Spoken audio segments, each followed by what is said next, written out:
আশা রেখেছি, জান্নাতে যাওয়ার ইচ্ছা রেখেছি, মনে বড় আশা আল্লাহ পাকের রহমতের দয়া জান্নাতে যাব। নবী বললেন জান্নাতের রাস্তাটা সোজা। নবী আমার আল্লাহ নবীর সুন্নাতটা জীবনের ভিতরে আনতে হবে, সুন্নাতে নববী দিয়ে জীবনকে সাজাতে হবে। ও সোনার মানিকেরা, জীবনটা যদি সুন্নাত দিয়ে সাজাতে পারি, জীবনটা যদি সুন্নাতে নববী দিয়ে সাজাতে পারি, আল্লাহ নবীকে পাবো। আল্লাহ নবীকে পেলে আমার আল্লাহ জানিয়ে দিলেন, কুল ইন কুনতুম তুহিব্বুনাল্লাহ ফাত্তাবিউনি ইউহিব্বুকুমুল্লাহ ওয়া ইয়াগফির লাকুম যুনুবাকুম আল্লাহু গফুরুর রহিম। আমি আল্লাহ জানিয়ে দিলাম, হে নবী তুমি বলে দাও, আমি আল্লাহ আমাকে যদি কেউ মহব্বত করতে চায়, আমি আল্লাহ আমাকে যদি কেউ ভালোবাসতে চায়, ওই ব্যক্তিটা যেন সর্বপ্রথমে তুমি নবী তোমাকে ইত্তেবা করে, তুমি নবী তোমাকে ভালোবাসি, তুমি নবী তোমাকে পিয়ার করে। আমার নবী কি বলেছেন? নবী বললেন আমাকে পিয়ার করতে গেলে সুন্নাতকে আঁকড়ে ধরো। আল্লাহ বললেন আমাকে পিয়ার করতে গেলে নবীকে ধরো। নবী বললেন নবীকে ধরতে পারলে ইউহিব্বুকুমুল্লাহ, আমার আল্লাহ তাকে ভালোবাসবে। আল্লাহ যদি কোনো ব্যক্তিকে ভালোবাসে, জান্নাতে যাওয়াটা তার জন্য সহজ হবে না কঠিন হবে? সহজ হবে। জান্নাতের মালিক কে বাবু? জোরে বলে আল্লাহ। জান্নাতের মালিক হলেন আল্লাহ। তাহলে আল্লাহর সঙ্গে যদি আমার সম্পর্ক তৈরি হয়ে যায়, তাহলে জান্নাতে যাওয়াটা আমার জন্য সহজ হয়ে যাবে, জান্নাতটা আমার জন্য সহজ হয়ে যাবে। মালিকের সঙ্গে সম্পর্ক ভালো তো সবকিছুই হবে।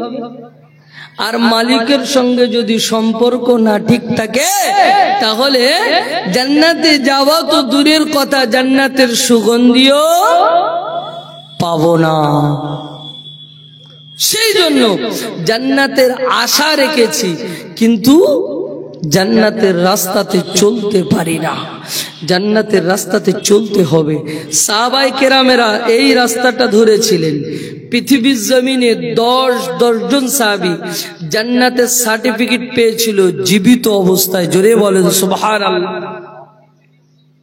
ওই একজন সাহাবীকে যদি অনুসরণ করতে পারি, হেদায়েতের রাস্তা পাবো। জোরে বলেন সুবহানাল্লাহ। আল্লাহ নবী বললেন, ক্বালান নবী সাল্লাল্লাহু আলাইহি ওয়াসাল্লাম আসহাবি কান নুজুম বিআইহিম ইক্তিদাইতুম ইহতিদাইতু। আমি রাসূলুল্লাহ জানিয়ে দিলাম, আমার প্রত্যেকটা সাহাবী উজ্জ্বল নক্ষত্র তারকারাজির মতো। আমার প্রত্যেকটা সাহাবী উজ্জ্বল নক্ষত্র তারকারাজির মতো। একজন সাহাবীকে যদি অনুসরণ করতে পারো, একজন সাহাবীকে যদি অনুকরণ করতে পারো, হেদায়েতের রাস্তা পেয়ে যাবে।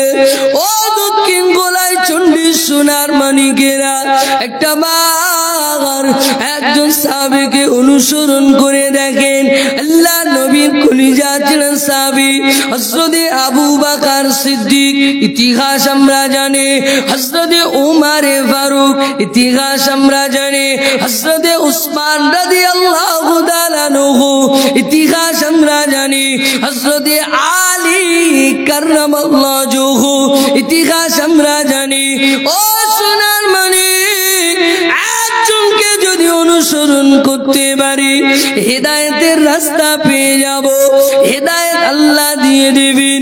এরকম সাহাবী যারা পৃথিবীর জমিনে জীবিত অবস্থায় জান্নাতের সার্টিফিকেট পেয়েছে, যারা জীবিত অবস্থায় জান্নাতের সার্টিফিকেট পেয়েছে, আজকের আমরা জান্নাত জান্নাত করে পাগল হয়ে যাচ্ছে। জান্নাতের গন্ধ পাবো কিনা জানি না। আসলে জান্নাতের রাস্তাতে চলতে পারি না। সাহাবারা নবীকে ভালোবেসেছে, নবীকে মহব্বত করেছে জীবন দিয়ে। আমরা নবীর সুন্নত পালন করতে পারি না। একটু কঠিন হলে আর করি না। আর সাহাবারা জীবন দিয়ে নবীকে মহাব্বত করেছে, জীবন দিয়ে নবীকে ভালোবেসেছে। হযরতে আবু বকর সিদ্দিক আল্লাহর নবীর কলিজা ছেঁড়া সাহাবী, হযরত আবু বকর সিদ্দিক আল্লাহর নবীর কলিজা ছেঁড়া সাহাবী। আল্লাহ নবী বেঈমানের বাচ্চারা মেরেছে, আল্লাহ নবীকে মেরে ফেলে রেখেছে জমিনে, অজ্ঞান অবস্থায় নবী আমার পড়ে আছে। এমন তো অবস্থায় হযরত আবু বকর হুজুরের কাছে খবর পৌঁছে গেল যে নবীকে মেরে বেঈমানের বাচ্চারা ফেলে রেখেছে। আবু বকর হুজুর ছুটতে ছুটতে চলে গেলেন, আল্লাহ নবীকে মেরেছে। খবর পৌঁছে গেছে নবী বিদায় নিয়েছে, নবী মারা গিয়েছে। হযরতে আবু বকর হুজুর চিন্তা করলেন, এটা তো হতে পারে না, আমার নবী বিদায় নেবে, আমার নবী চলে যাবে, এটা হতে পারে না।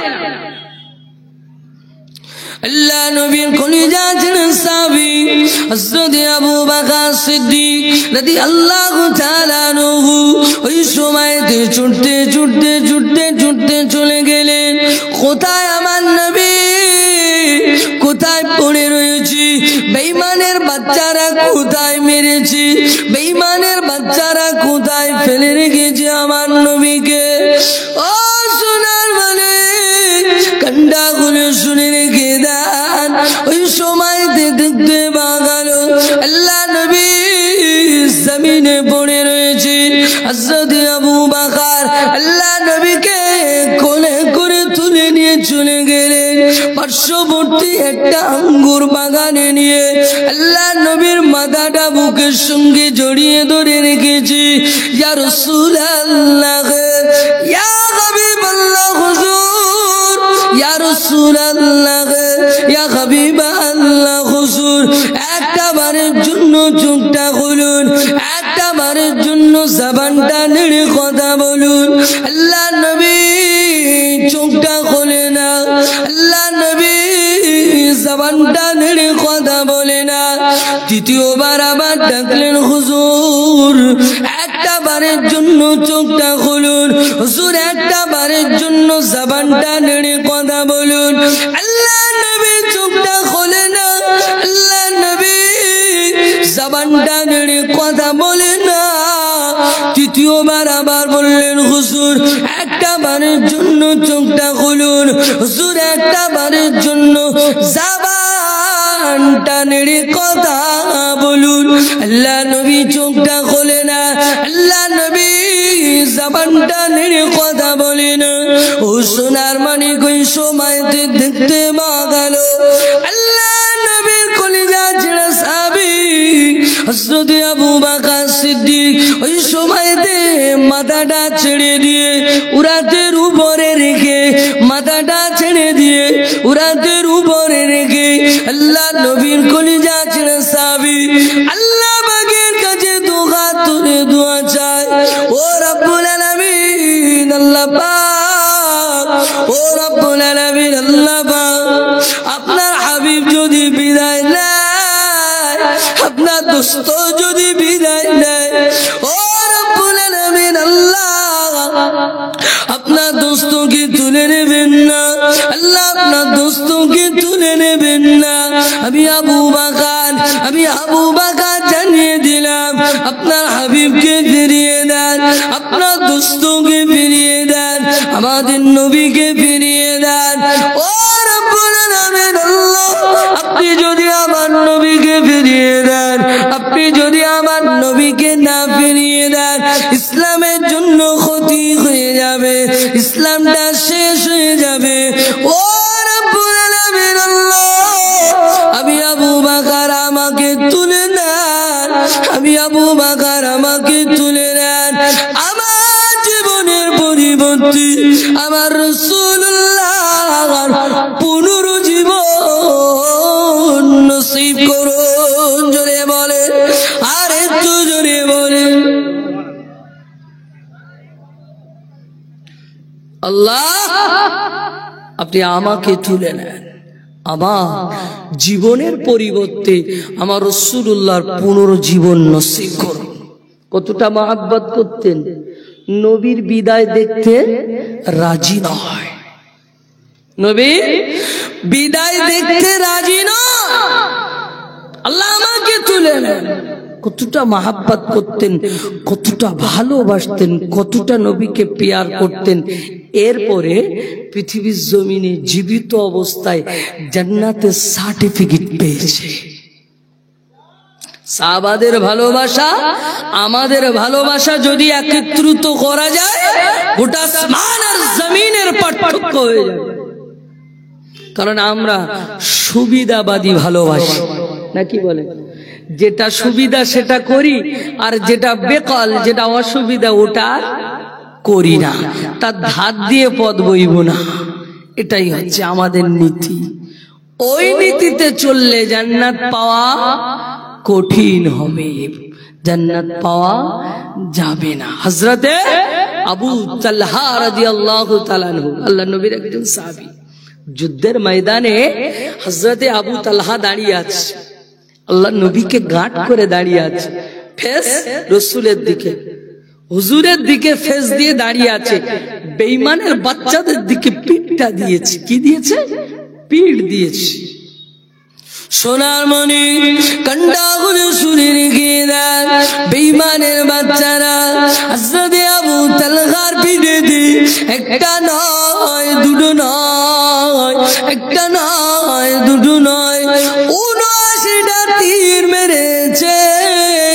হযরতে আবু তালহা কোনো কথা বলে না, আল্লাহ নবীর সঙ্গে হেসে হেসে কথা বলে, আল্লাহ নবীর সঙ্গে হেসে হেসে কথা বলে।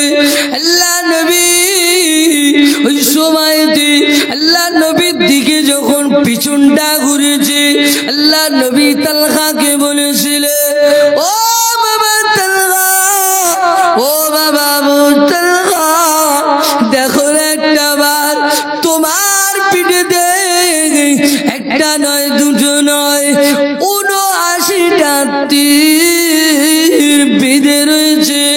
ও বাবা তালহা, কি ব্যাপার, তুমি কি ব্যথা পাওনি?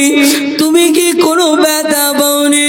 আল্লাহ নবীকে তালহা মুচকি এসে জবাব দিয়েছিল, ইয়া রাসূলুল্লাহ, ইয়া হাবিবাল্লাহ, হুজুর, আমি তালহা, আমার পিঠেতে একটা নয় দুটো নয় ৭৯টা তীর বেঁধে গেছে।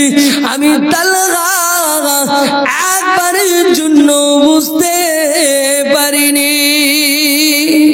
আর একটু জোরে বলে, তালহা কি সত্যি বুঝতে পারেনি? রাসূলের মাহাব্বত, রাসূলের ভালোবাসা, গাঁট করে রাসূলুল্লাহর দিকে দাঁড়িয়ে আছে, রাসূলের গায়েতে যেন একটা তীর না লাগে। বেঈমানের বাচ্চারা তীর ছুঁড়ে যাচ্ছে রাসূলকে অপেক্ষা করে, কিন্তু তালহা গাঁট দিয়ে দাঁড়িয়ে আছে, প্রত্যেকটা তীর নিজের পিঠেতে নিয়েছে। এটাই বলে ভালোবাসা, এটাই বলে মাহাব্বত। আল্লাহ নবী মক্কা থেকে হিজরত করে মদিনায় এসেছেন। দুইজন ছোট বাচ্চা, দুটো ছোট বাচ্চা, রাসূলুল্লাহ বসে আছেন, কাছে গিয়েছে। এখন আপনাদের দক্ষিণ গোলাই চণ্ডী একটা নতুন মানুষ এসেছে। তখন আমার কথাই বলি, আমি এই দক্ষিণ গোলাই চণ্ডী প্রথম এসেছি। এখন ধরেন কোথাও একটা বসে আছি, দুটো ছোট বাচ্চা গিয়েছে, তোমার বাড়ি কোথায়, তুমি কি জন্য এখানে এসছো? বাচ্চাদের যে বুদ্ধি, তোমার বাড়ি কোথায়, তুমি এখানে কেন এসছো, কি জন্য এসছো, এই প্রশ্ন করছে। ছোট ছোট বাচ্চা, তাদের বুদ্ধি নেই। ঠিক রাসূলুল্লাহ যখন মক্কা থেকে মদিনায় হিজরত করলেন, যখন রাসূলুল্লাহ একটা জায়গায় বসে আছেন, দুটো ছোট বাচ্চা গেলেন, আল্লাহ নবীর কাছে প্রশ্ন করছেন, আপনি কে? আল্লাহ নবী বললেন, আমি মুহাম্মদ। আপনি কোথা থেকে এসেছেন? বললেন, আমি মক্কা থেকে এসেছি। কেন এসেছেন? না, মক্কার কাফেরেরা আমাকে খুব অত্যাচার করেছে, তাই আমি অত্যাচার সহ্য করতে না পেরে মদিনায় চলে এসেছি। আচ্ছা, আপনাকে যারা অত্যাচার করেছে তাদের মধ্যে সব থেকে বেশি অত্যাচার কে করেছে, লিডার কে ছিল? আল্লাহ নবী বললেন, আমার চাচা আবু জেহেল। বললো, ঠিক আছে। দুটো বাচ্চা ছেলে চলে গেল। অপেক্ষায় আছে কবে যুদ্ধের ঘোষণা হবে। এই যে দুটো বাচ্চা ছেলে রাসূলুল্লাহর কাছ থেকে জিজ্ঞাসা করলেন, এরা অপেক্ষায় আছে কবে যুদ্ধের ঘোষণা হবে, আর সেদিন ওই আবু জেহেলের ব্যবস্থাটা করব। দুটো বাচ্চা ছেলে ছোট ছোট ছোট ছোট আম্মা জানের কাছে গেছে। আম্মা জান ঘরের এক কোনায় বসে বসে বসে বসে কাঁদছেন, চোখের পানি ছেড়ে দিয়ে কাঁদছেন। আজকে যদি আমার ছেলেরা বড় হতো, আমার ছেলে দুটো যদি বড় হতো, যুদ্ধের ময়দানে যেতে পারতো, আমি মুজাহিদের মা হয়ে যেতাম। ও সোনার মানে, ওই সময় দুইজন বাচ্চা ছেলের মা কান্নাকাটি করেন, দুইবারের জন্য আমাদেরকে অনুমতি দেন, অনুমতি দেন। আম্মা জান দোয়াটা শেষ করে দিলে। ও বেটা, ওই সময় আম্মা জান কোনো কথা চিন্তা না করে দুইজন ছেলেকে অনুমতি দিয়ে দিলেন, চলে যাও, চলে যাও, যুদ্ধের ময়দানে চলে যাও। ওই সময়তে যুদ্ধের ময়দানে চলে গেলেন। যুদ্ধের ময়দানে যাওয়ার পরে আল্লাহ নবী সাহাবা কিরামেরা যুদ্ধ করে আব্দুর রউফ ইবনে আউফের কাছে চলে গেলেন, আব্দুর রহমান ইবনে আউফের কাছে চলে গেলেন। ওই সময়তে আব্দুর রহমান ইবনে আউফ চিন্তা করে, ওই দূরে ঘোড়ার উপরে ওই শয়তান আবু জেহেলটা বসে যুদ্ধের নির্দেশনা দিচ্ছে। আবু জেহেলকে যদি মারতে পারতাম, দূরে দাঁড়িয়ে দাঁড়িয়ে চিন্তা করে আবু জেহেলকে যদি মারতে পারতাম, কিন্তু না না না না, আমি আবু জেহেলকে মারবো। আবু জেহেলের দল বলে রাখি ছেড়ে দেবে, আমি আবু জেহেলকে মারবো, আবু জেহেলের দল বল কি ছেড়ে দেবে? যুদ্ধের ময়দানে 313 জন, মুসলমান কতজন? 313 জন, ওদিকে 1000-এর অধিক। রাসূলুল্লাহ আল্লাহর কাছে দোয়া করছে, আল্লাহ এই যুদ্ধে আপনি জয় করবেন। নামাজের মুসাল্লা নিয়ে যাই, নামাজে পড়ে কাঁদছেন আল্লাহর কাছে, সিজদায় পড়ে আল্লাহর কাছে কাঁদছেন। আল্লাহ পাক স্বয়ং জিবরিল আমিন আলাইহিস সালামকে নামিয়ে দিলেন, চলে যাও, আজকে আর ফেরেশতা থাকলে হবে না, আজকে যুদ্ধের কমান্ডার হিসেবে ময়দানে নামতে হবে। জোরে বলে। ফেরেশতা বললেন, আল্লাহ এ তো ইনসানের কাজ, আমাদের কাজ নয়। বললে আজকে এই কাজটা তোমাদের করতে হবে, নেমে যাও ময়দানে, নেমে যাও ময়দানে। একজন সাহাবা রাসূলুল্লাহর কাছে এসে বলছেন, হুজুর ময়দানে তো আমরা 313 জন, কিন্তু আওয়াজ শুনতে পাচ্ছি, বহু লোকের আওয়াজ শুনতে পাচ্ছি। রাসূলুল্লাহ মুচকে হাসছেন, কারণ স্বয়ং আল্লাহর ফেরেশতা নেমেছে মাঠে। যে শুধু মুখের আওয়াজ আসছে, লোক দেখতে পাচ্ছি না, শুধু আওয়াজ শুনতে পাচ্ছি, এগিয়ে এসো, এই আওয়াজ শুনতে পাচ্ছি, কিন্তু মানুষ দেখতে পাচ্ছি না। দুইজন বাচ্চা ছেলে আব্দুর রহমান ইবনে আউফের কাছে চলে এসেছে। আব্দুর রহমান ইবনে আউফ চিন্তা করেন, আবু জেহেলকে যদি মারি, ওর সঙ্গ পঙ্গ রাখি আমাকে ছেড়ে দেবে। এই কথাটা চিন্তা করেছেন, আমার সঙ্গে যদি কেউ থাকতো। চিন্তা করতে দেরি, কিন্তু দুইজন বাচ্চা ছেলে তার কাছে আসতে আর দেরি হলো না। ওই সময়তে দুইজন বাচ্চা ছেলে আবু জেহেলটা কি একটা বার আমাকে দেখিয়ে দেবে। চিন্তা করছে আবু জেহেলকে মারবো, আর দুইজন বাচ্চা ছেলে এসে বলছে, আবু জেহেল কে, একটু দেখিয়ে দেবেন আমাদেরকে। বলছে কি করবি? বলছে ওর গর্দানে মারবো। জোরে বলে। বলছে ওর গর্দানে মারবো। দূর থেকে দেখালেন সেই আবু জেহেল দাঁড়িয়ে আছে, হ্যাঁ উটের পিঠে দাঁড়িয়ে আছে।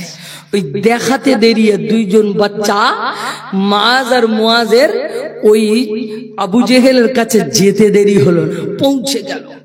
দুই ভাই যুক্তি করছেন, কিভাবে মারবি, ও তো উটের পিঠে, ও তো উটের পিঠে, কিভাবে গর্দানে মারবি? বড় ভাই যুক্তি করে, দেখ না ভাই, উটের পিঠে বসে আছি, ওকে নামাতে গেলে সর্বপ্রথমে উটের পাগুলোকে কেটে দিতে হবে। ছোট্ট বাচ্চা ছেলের বুদ্ধিটা দেখেন, ওকে ফেলতে গেলে কি করতে হবে? আগে উটকে ফেলতে হবে, আগে সাওয়ারিকে ফেলতে হবে, পাগুলোকে কেটে দিলেন, পড়ে গেল। যেই না পড়ে গেছে, আল্লাহ নবীর একজন সাহাবী এসে আবু জেহেলের বুকের উপরে চড়ে বসেছে। ওই সময়তে দুইজন বাচ্চা ছেলে দুই ভাই ঝগড়া করে। এ বলছে গর্দানটা আমি নেব, ও বলছে গর্দানটা আমি নেব। এ বলছে গর্দানটা আমি নেব, ও বলছে গর্দানটা আমি নেব। ও সোনার মানে এমত অবস্থায় এইরকম ভাবে ঝগড়া করতে করতে দূর থেকে আবু জেহেলের ছেলে ছুটে এসেছে, এক ভাইয়ের হাতেতে মেরেছে। হাতটা ঝুলঝুল আপনার নল করছে, আপনার ঝুলঝুল করছে, চামড়াতে হাতটা ঝুলছে। ওই সময়তে হাতের জন্য যুদ্ধ করতে সমস্যা করছে। নিজের হাতটাকে পায়ের নিচে চেপে ধরে ছিঁড়ে ফেলে দিয়েছে, হাতটা কেটে ফেলে দিয়েছে। ওই সময়তে আবু জেহেলের গর্দানটা কেটে রাসূলুল্লাহর কাছে হাজির হয়েছে। রাসূলুল্লাহর কাছে যেতে যেতে যেতে যেতে ওই সময়তে দুই ভাই ঝগড়া করে। এ বলছে নবীকে আমি মেরে, এই আপনার আবু জেহেলকে আমি মেরেছি। ও বলছে আবু জেহেলকে আমি মেরেছি। এ বলছে আবু জেহেলকে আমি মেরেছি। ছোট ভাই বলছে আমি মেরেছি, বড় ভাই বলছে আমি মেরেছি। দুই ভাই ঝগড়া করছে। ছোট ভাই বলে আমি মেরেছি, বড় ভাই বলছে আমি মেরেছি। ঝগড়া করতে করতে রাসূলুল্লাহর দরবারে। রাসূল বললেন কি ব্যাপার, কি হয়েছে তোমাদের? বললেন হুজুর আমি আবু জেহেলকে মেরেছি। ও বলছে হুজুর আমি আবু জেহেলকে। বলছে দাঁড়াও বিচার করে দেখছি, তোমাদের তরবারিটা দাও। রক্ত যদি তরবারির দুই পিঠে লেগে থাকে তাহলে দুই ভাই মিলেই মেরেছে। একজন মানুষকে যদি মারা হয় তো রক্ত দু পিঠেই লেগে থাকবে তো নাকি? রাসূলুল্লাহর বিচার কাউকে কষ্ট দেবে না। সুবহানাল্লাহ বলেন। রাসূলুল্লাহ বিচার করলেন রক্ত দুই পিঠেই লেগে আছে, অর্থাৎ দুই ভাই সমান অধিকারী। জোরে বলেন সুবহানাল্লাহ। নবীকে কতটা চিনেছিল দুইজন মাসুম বাচ্চা। বলার উদ্দেশ্য আমার এটাই যে নবীকে কতটা মহব্বত করেছে, আর আমরা কতটা মহব্বত করি, আর আমরা কতটা ভালোবাসি। একবার দুরূদ শরীফ পড়েন, আল্লাহুম্মা সাল্লি আলা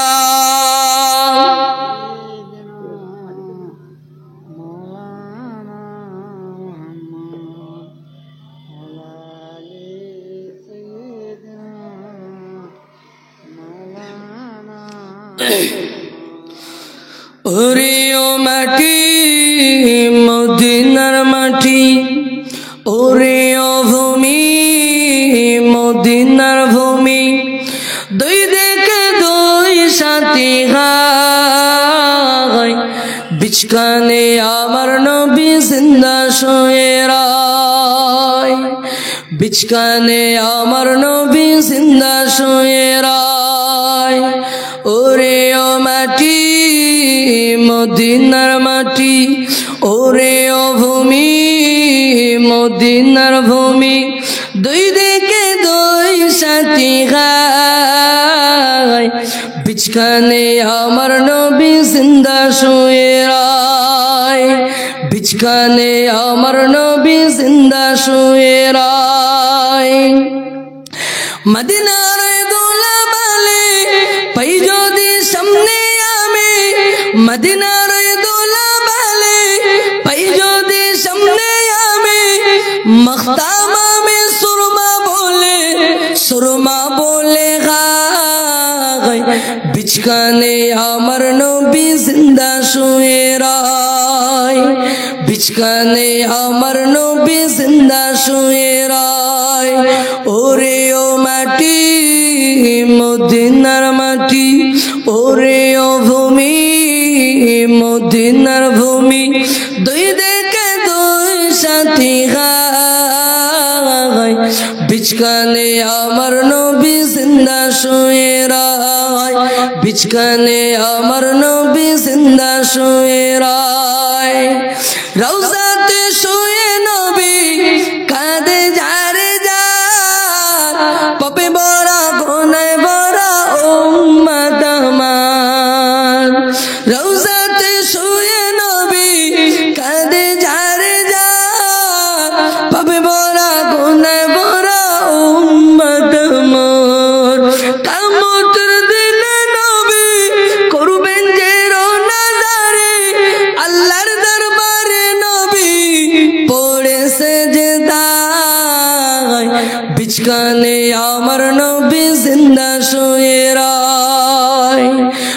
বিছখানে আমার নবী জিন্দা শুয়ে রায়।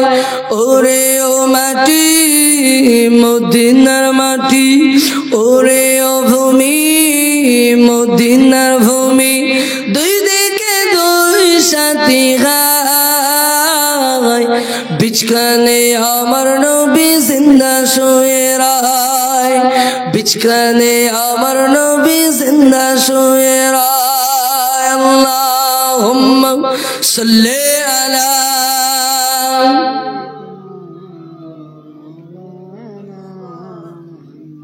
ওয়ালা আলি সাইয়্যিদিনা। জি, নবীকে মোহাব্বত করতে হবে, নবীকে ভালোবাসতে হবে, নবীকে প্যার করতে হবে। নবীর ভালোবাসা যদি সঙ্গে থাকে তাহলে আল্লাহ পাকের রহমতের দয়া জান্নাত পাওয়া যাবে। সাহাবায়ে কেরামেরা জীবন দিয়ে ভালোবেসেছে, সাহাবায়ে কেরামেরা অন্তর দিয়ে মন দিয়ে ভালোবেসেছে। আমাদের ভালোবাসার সুবিধাবাদী হলে চলবে না। হযরতে খাব্বাব রাদিয়াল্লাহু তাআলা আনহু নবীকে মহব্বত করেছিলেন, নবীকে প্যার করেছিলেন, নবীকে ভালোবেসেছিলেন। হযরতে খাব্বাবকে শুলের উপরে চড়িয়েছে, শুলের উপরে চড়িয়েছে। দোষ কি? খাব্বাব ইসলাম ধর্ম গ্রহণ করেছে। কি করেছে? ইসলাম ধর্ম গ্রহণ করেছে, এজন্য খাব্বাবকে শুলের উপরে চড়িয়েছে। আল্লাহ নবী সাহাবী হযরতে খাব্বাব রাদিয়াল্লাহু তাআলা আনহুকে শুলের উপরে চড়ানো হলো। খাব্বাবকে যখন শুলের উপরে চড়িয়ে দিয়েছে, ও সোনার মানিক, শুলের উপরে চড়ানোর পরে 40 জন তীরন্দাজকে ডাকা হলো। 40 জন তীরন্দাজ চলে এসেছে, চতুর সাইডে দাঁড়িয়ে গিয়েছে। তাদেরকে বলা হলো খাব্বাবের দিকে তীরটা নিক্ষেপ করো। খাব্বাবের দিকে তীরটা নিক্ষেপ করতে শুরু করে দিল। ও সোনার মানিক, একটা নয় দুটো নয়, হযরতে খাব্বাব রাদিয়াল্লাহু তাআলা আনহুর গায়েতে অগণিত তীর চলে গিয়েছে। ওই সময়তে দেখতে পাওয়া গেল 40 জন তীরন্দাজ এতটা তীর মেরেছিল, তারা তীর মারতে মারতে হাঁপিয়ে গিয়েছে। হযরতে খাব্বাব রাদিয়াল্লাহু তাআলা আনহুকে ওই সময়তে প্রশ্ন করা হলো, ওই সময়তে জিজ্ঞাসা করা হলো, ও খাব্বাব, শুনে রেখে দাও, জেনে রেখে দাও, এই কষ্টটা যদি তোমার নবীকে দেওয়া হতো কেমন হতো? আজকে যে কষ্টটা তোমাকে দেওয়া হচ্ছে, এই কষ্টটা যদি তোমার নবীকে দেওয়া হতো কেমন হতো? খাব্বাব, আজকে তোমাকে যে কষ্টটা দেওয়া হচ্ছে, এই কষ্টটা যদি তোমার নবীকে দেওয়া হতো কেমন হতো? খাব্বাবকে কতটা তীর মেরেছে? 40 জন তীরন্দাজ তীর মারতে মারতে হাঁপিয়ে গিয়েছে, এতটা তীর মেরেছে। এরপরেও খাব্বাবকে প্রশ্ন করা হচ্ছে, খাব্বাব, তোমাকে যে কষ্টটা দেওয়া হচ্ছে, এই কষ্টটা যদি তোমার নবীকে দেওয়া হতো কেমন হতো? আল্লাহ নবী সাহাবী হযরতে খাব্বাব রাদিয়াল্লাহু তাআলা আনহু বাঘের মতো গর্জন করে বলেছিলেন, এ বেঈমানের বাচ্চারা শুনে রেখে দে, এ বেঈমানের বাচ্চারা জেনে রেখে দে, আমি খাব্বাব, আমি যদি পৃথিবীর জমিনে বেঁচে থাকি, আমার শরীরের ভিতরে যদি 1 ফোঁটা হবে, আমি খাব্বাব পৃথিবীর জমিনে বেঁচে থাকতে ওই কাটা ফোটার যন্ত্রণাটা সহ্য করে নেব না। জোরে বলেন, আর একটু জোরে বলেন। আমি খাব্বাব পৃথিবীর জমিনে বেঁচে থাকতে রাসূলের কাঁটা ফুটে যাক, এই যে যন্ত্রণা, এটা সহ্য করব না। শুলে চড়ানো তো দূরের কথা, তীর মারা তো দূরের কথা। ভাই, কতটা মহব্বত করলে, কতটা ভালোবাসলে শুলের উপরে শুয়ে শুয়ে তীরের আঘাত খাওয়ার পরেও এতটা বাঘের মতো গর্জন দিয়ে এরকম ঈমানি কথা বার হতে পারে। আজকে আমরা কোথায়? আজকে আমি আপনাদেরকে স্মরণ করাচ্ছি শুধু যে তাদের জীবনটা কি ছিল, আমাদের জীবনটা কি, তারা কিভাবে রসুলকে পেয়েছে, রসুলকে মহাব্বত করেছে, আমরা কিভাবে মহাব্বত করছি, আমাদের মহাব্বত কতটা আছে। এখন আপনার শীতের সময় ফজরের নামাজে মুয়াজ্জিন সাহেব মসজিদে হাঁক দিচ্ছে আসসালাতু খায়রুম মিনান নাওম, আমি আপনি ঘুম ভেঙে গেছে, কম্বলটা টেনে নিয়ে শুয়ে পড়লাম। এই তো মহাব্বত, এই তো ভালোবাসা। সব শেষ। শুধু বছরে একবার সুন্দর করে একটা বড় জলসা হলো, জলসার শেষে নবীর শানে কিয়াম হলো, ইয়া নবী সালাম আলাইকা, এত সুন্দর বেগে কিয়াম সালাম পড়লাম। বাবু ওটাই কি মহাব্বত? পরিপূর্ণ মহাব্বত কি ওটাই হলো? হলো না। পরিপূর্ণ মহাব্বত ওটা নয়। মহাব্বত তো ওটাই যেটা সাহাবারা করে গেছে জীবন দিয়ে। হযরত আবু বকরের কথা বলছিলাম না, গারে সুরের ভিতরে রাসূলুল্লাহ সফর সঙ্গী ছিল। রাসূলুল্লাহ সফর সঙ্গী, রাসূলুল্লাহর সঙ্গে গিয়েছেন। গারে সুরের ভিতরে যাওয়ার পরে দেখতে কতগুলো গর্ত রয়েছে, গর্ত রয়েছে, জীবজন্তুর গর্ত। নিজের চাদর মোবারকটা কেটে কেটে কেটে কেটে কেটে কেটে গর্তগুলোকে বন্ধ করে দিয়েছে। চাদর মোবারকটা শেষ, এখন একটা গর্ত অবশিষ্ট রয়ে গেছে, নিজের পা মোবারকটা দিয়ে গর্তটাকে আটকে রেখেছে। আর আল্লাহর নবী এই উড়াতে মাথা দিয়ে ঘুমাচ্ছে। সোনার মনি কান্ডা করে শুনে রেখে দেন, আল্লাহ নবী কলিজা ছেড়ে সাহাবী হযরত আবু বকর সিদ্দিক রাদিয়াল্লাহু তাআলা আনহু যে গর্তের মুখে পা দিয়ে রেখেছিল, যে গর্তের মুখে পা দিয়ে রেখেছিল, ওই সময় দেখতে পাওয়া গেল আল্লাহর কারিশমা বোঝা বড় দায়। ওই গর্তের ভিতর থেকে একটা সর্প এসে আবু বকর হুজুরের পায়েতে ধ্বংস করেছে, আবু বকর হুজুরের পায়েতে কামড় দিয়েছে। আল্লাহ নবীর কলিজা ছেড়া সাহাবী আর সহ্য করতে পারে না, আর সহ্য করতে পারে না। ও সোনার মনে কান্ডা গুলো শুনে রেখে দেন, চোখ দিয়ে টাপ টাপ টাপ টাপ করে পানি পড়ে, চোখের পানিটা গড়িয়ে গড়িয়ে গড়িয়ে গড়িয়ে পড়ে যায়। বেয়াদবি হয়ে যাবে, ঘুমটা ভেঙে যাবে, বেয়াদবি হয়ে যাবে। ওই সময়তে হাতটা ভেবে রাসূলুল্লাহ চেহারা মোবারকে পড়ে গেল। আল্লাহ নবী ওই সময়তে ঘুমটা ভেঙে গেলেন, চট করে উঠে বসলেন। ও বাবাজি আবু বকর, কি হয়েছে তোমার, কি ব্যাপার, কান্নাকাটি কেন করো? আল্লাহ নবীর কলিজা ছেড়ে সাহাবী ওই সময়তে বলেছিলেন, হুজুর যে গর্তের মুখে পা দিয়ে রেখেছিলাম, এই গর্তের ভিতর থেকে একটা সর্প এসে আমি আবু বকর আমাকে ধ্বংস করেছে। আল্লাহ নবী বলেছিলেন, বাবাজি আবু বকর আমাকে কেন ডাকুনি, এত সময় আমাকে কেন ডাকুনি? ওই সময়তে দেখতে পাওয়া গেল আল্লাহ নবীর কলিজা ছেড়া সাহাবী উত্তর দিয়েছিলেন, ইয়া রাসূলুল্লাহ জীবন চলে যায়, সাপের কামড়ে যদি জীবন চলে যায় চলে যাক, অসুবিধা নাই, তবে আমি আবু বকর আপনার ঘুম ভাঙাতে রাজি নাই। জোরে বলেন, আর একটু জোরে বলেন। সাপের কামড়ে জীবন দিতে রাজি, কিন্তু আপনার ঘুম ভাঙাতে রাজি নয়। কোন সাহাবী? যিনি জীবিত অবস্থায় জান্নাতের সার্টিফিকেট পেয়েছে।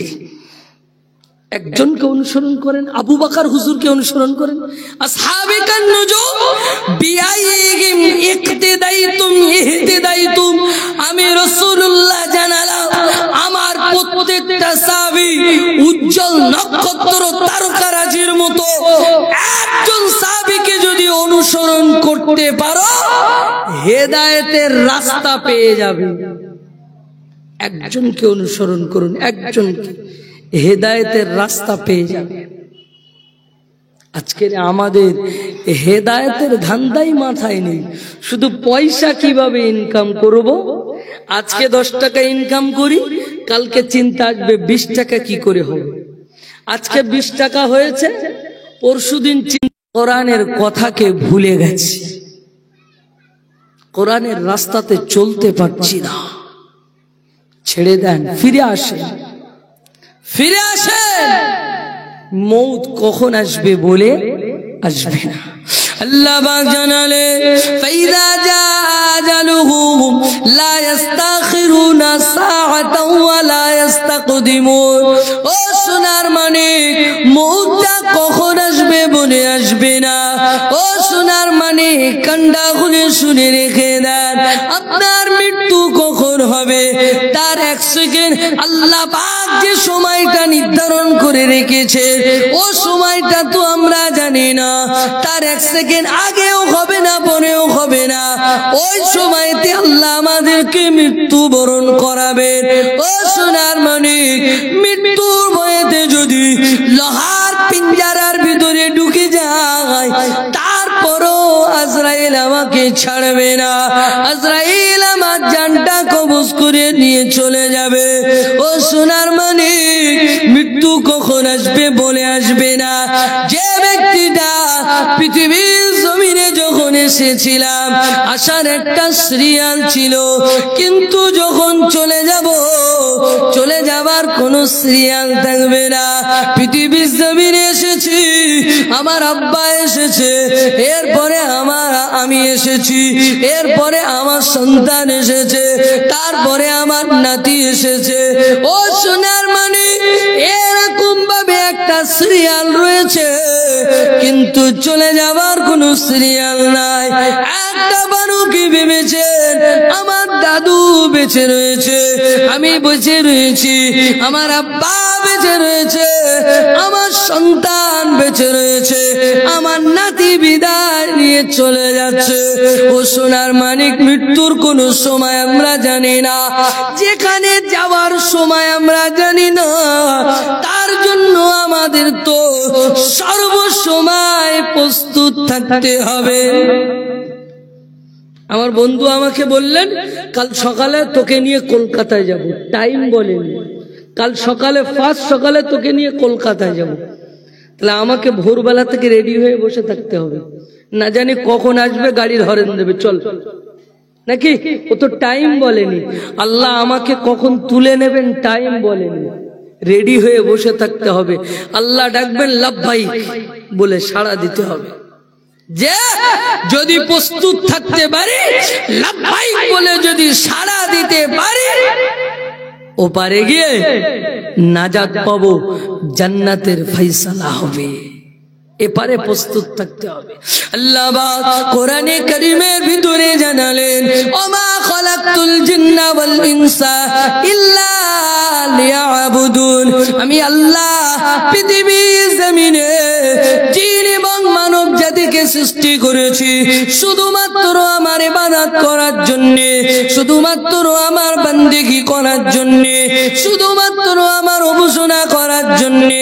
ও বান্দা, পৃথিবীর জমিনে যাবে, আমি আল্লাহ আমার ইবাদত করবে, আমি আল্লাহ আমার বান্দেগি করবে, আমি আল্লাহ আমার উপাসনা করবে। ও বান্দা, পৃথিবীর জমিনে আসার পরে আল্লাহর ইবাদতকে ভুলে গেলাম, আল্লাহর উপাসনাকে ভুলে গেলাম, আল্লাহর বান্দেগিকে ভুলে গেলাম।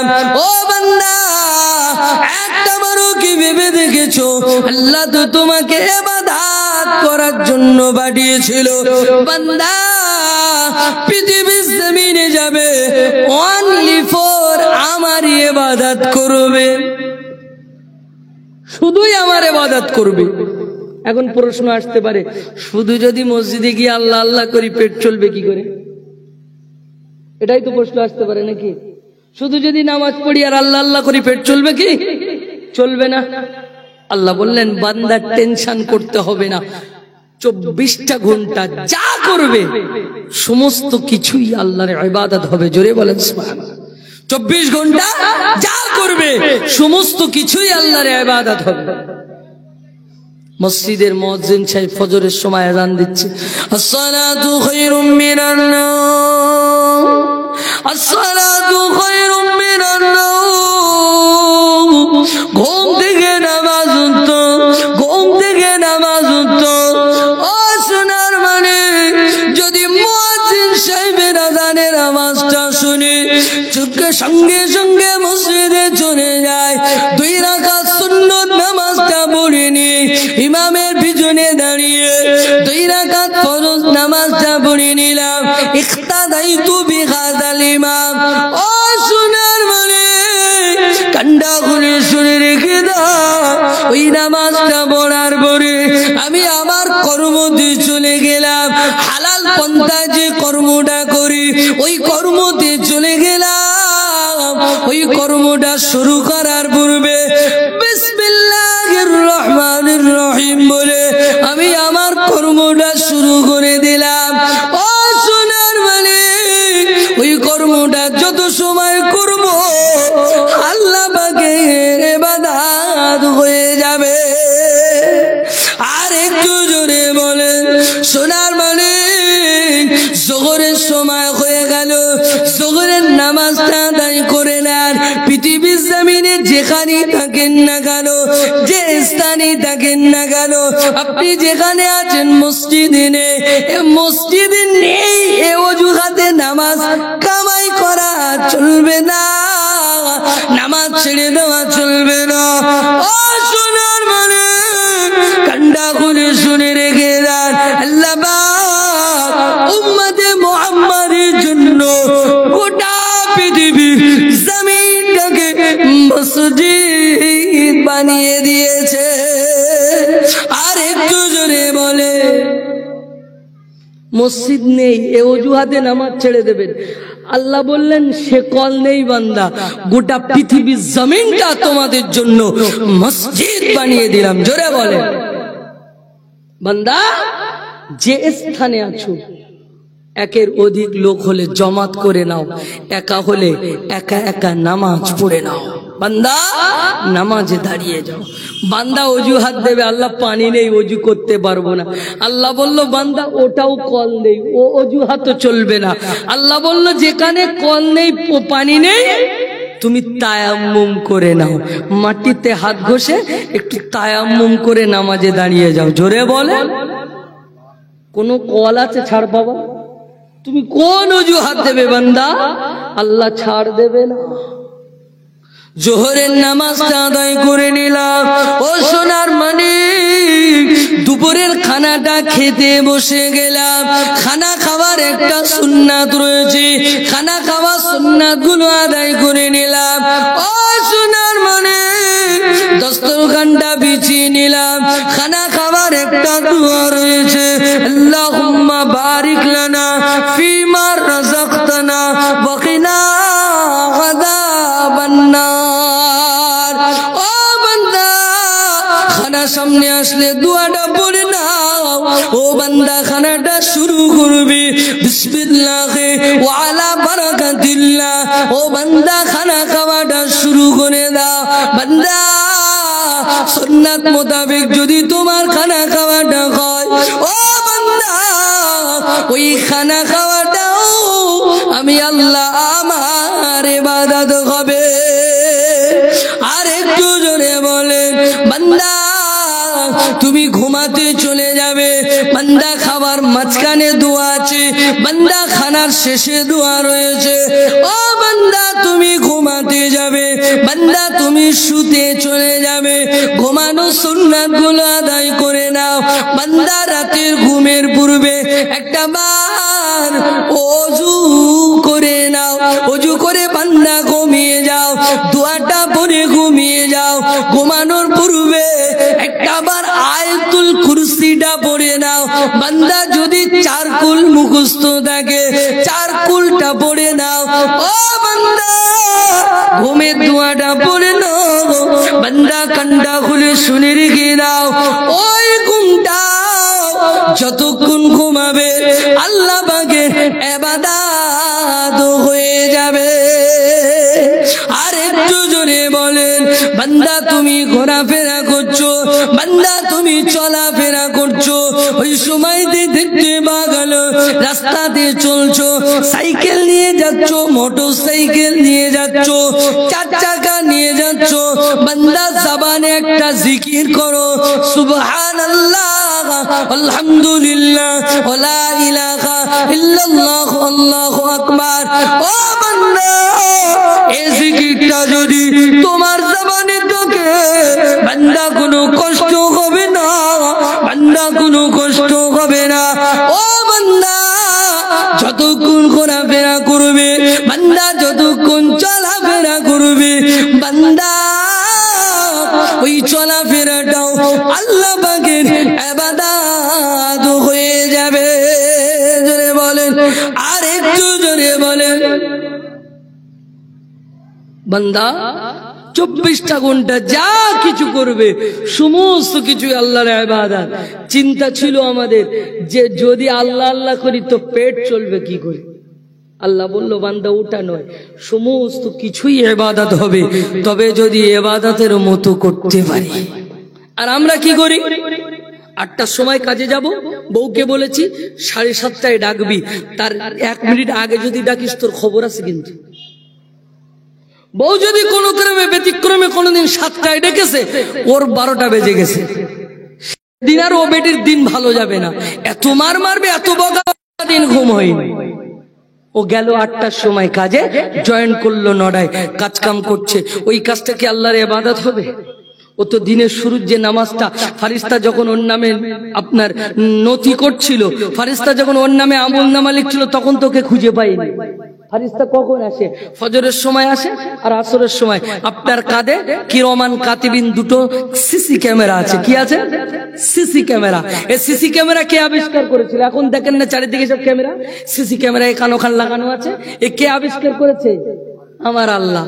সর্বপ্রথম আমাদের কাছে দুটো সিসি ক্যামেরা দিয়ে রেখেছে, কিরমান কাতিবিন। বান্দা অন্ধকারে গোনা করবি, একবার ভয় লাগে না? তোর কাছে তো দুজন ফারিস্তা আছে। গভীর অন্ধকারে টাকি বেড়াতে গিয়েছে, আপনাদের টাকি তো কাছাকাছি, আমাদের বারাসাত থেকে টাকি এসেছে, একটা গেস্ট হাউস ভাড়া নিয়ে ঘরের লাইট বন্ধ করে দিয়ে বান্দা গোনা করছে। একবারও ভাবলি না বান্দা তোর কাছে তো দুটো সিসি ক্যামেরা আছে, তোর কাছে তো বান্দা দুটো সিসি ক্যামেরা আছে, সব তো রেকর্ড হচ্ছে।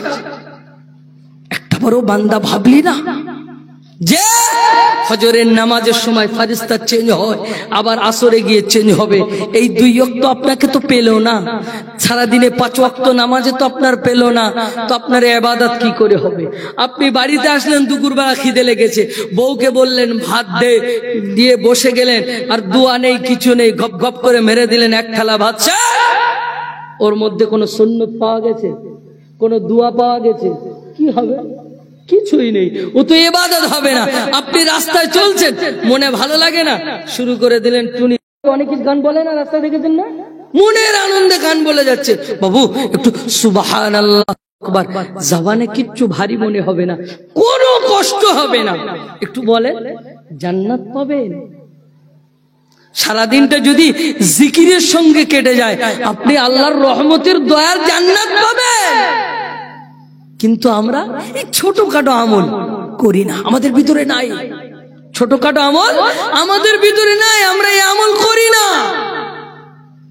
এরপরে সব থেকে বড় আমল হলো ওয়াকিমুস সালাহ, নামাজ। ওয়াকিমুস সালাহ, নামাজ। নামাজ তো আমাদের ভিতরে 100-র মধ্যে 95 জন বেনামাজি। আপনাদের এখানে মনে হয় বেশি নাকি? না একই? একই। অনলি ফর 5 জন নামাজি। কতজন? 5 জন নামাজি। তারপরেও আধুরা আধুরা, খুব ভালোভাবে নয়, ওই পড়তি হয় তাই পড়ে। একজন একটু ভালো আছে, তার জন্য এখন পৃথিবী টিকে আছে। একেবারে যদি 100 যদি সব বেকার হতো, পৃথিবী ধ্বংস হয়ে যেত। 100 জনের মধ্যে 1 জন ইমানদার আছে বলে এখনো পর্যন্ত টিকে আছি। তো বাকি 4 জন যেটা নামাজি, ও হুঁশো নামাজি, নামাজ পড়তে হয় তাই পড়ে। ওকে যদি বলেন বাবু এই যেটা জানেন না একটু ইমাম সাহেবের কাছে শিখবে, আমি খুব জানি, আমার আর শেখাতে হবে না।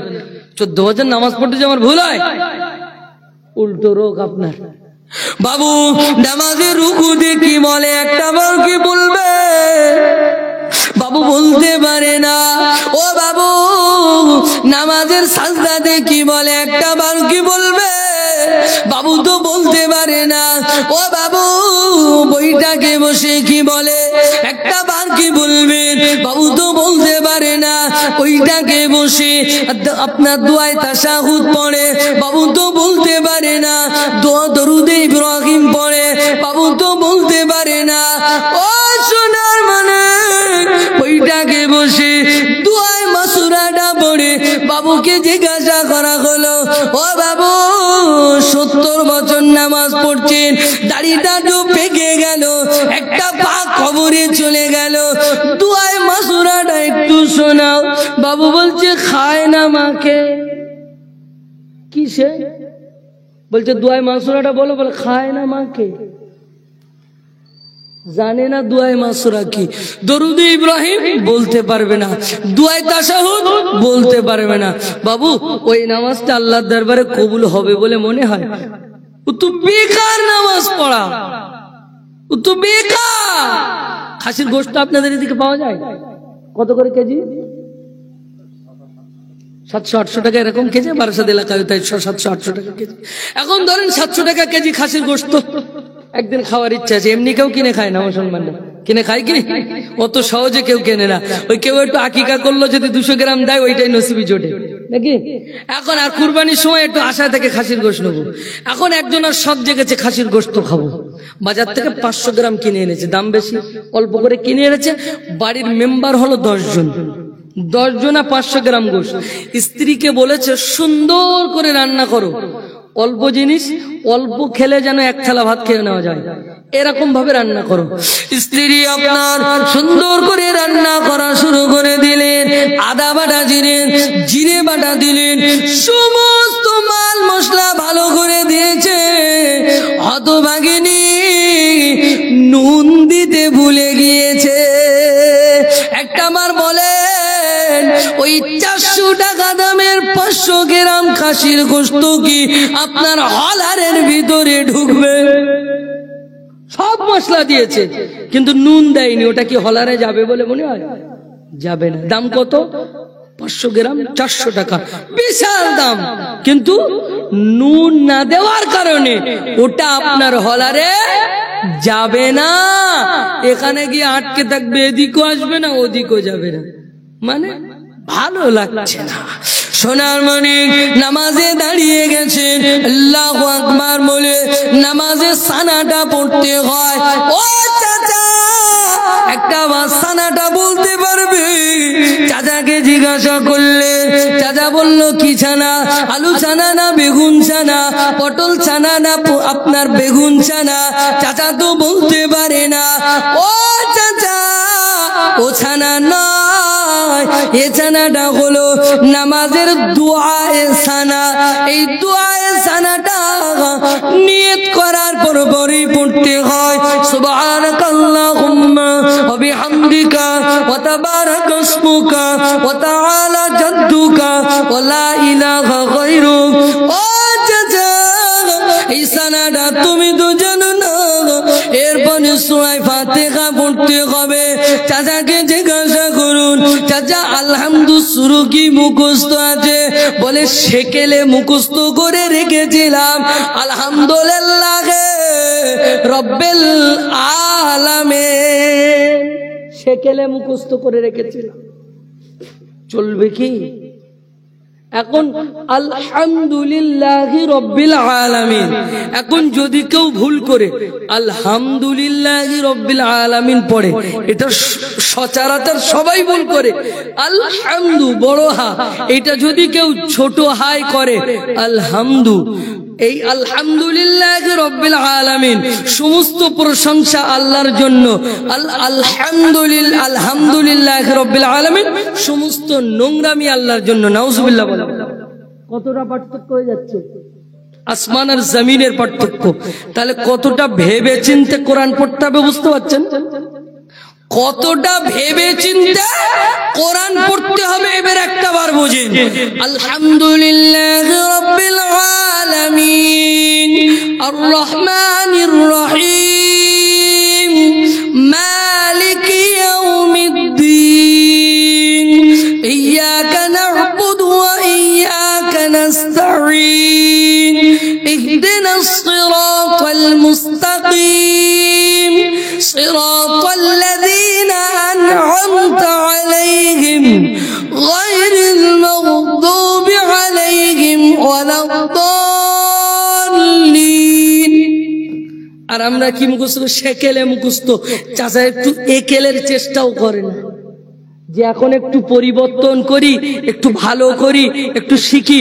অন্তত সূরা ফাতিহা প্রত্যেক নামাজে লাগে, লাগে কি লাগে না? প্রত্যেক নামাজের প্রত্যেক রাকাতে সূরা ফাতিহাটা লাগে, সেটা একটু সহি করি আর 4টা সূরা মুখস্থ করি। চাচার এ ধান্দা নেই। বাবু নামাজটা কিভাবে হবে? আল্লাহ বললেন, আল্লাহ নবী বললেন, আসসালাতু মিফতাহুল জান্নাহ, নামাজ হচ্ছে জান্নাতের চাবি, নামাজ হচ্ছে জান্নাতের চাবি। ও সোনার মানে, আমি শুরুতেই বলেছিলাম জান্নাতে যাওয়ার আশা রেখেছি, জান্নাতে যাওয়ার ইচ্ছা রেখেছি, জান্নাতে যাওয়ার নেক তামান্না রেখেছি, কিন্তু না না না না, আমার ভিতরে যদি নামাজ না থাকে জান্নাত পাওয়া যাবে না।